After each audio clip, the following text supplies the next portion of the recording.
Grazing versus browsing. They both have similar meanings as animals fed on plants or eating plants, I mean. So, what about the differences?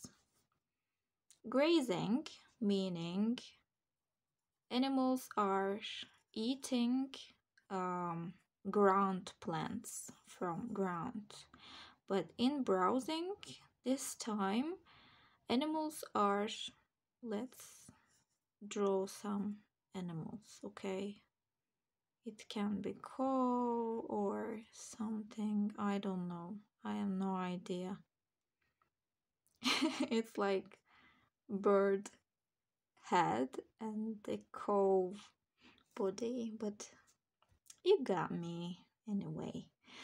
And browsing is if the animals are eating from more higher levels.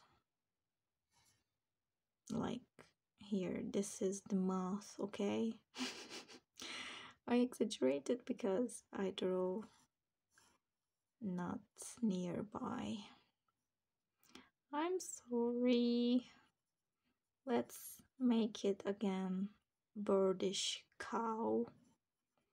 Yeah, this time he is eating from a tree, so more higher level.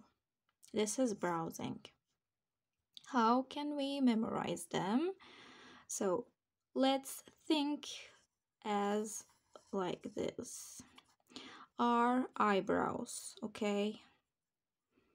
As you can see, this is hiding brows part.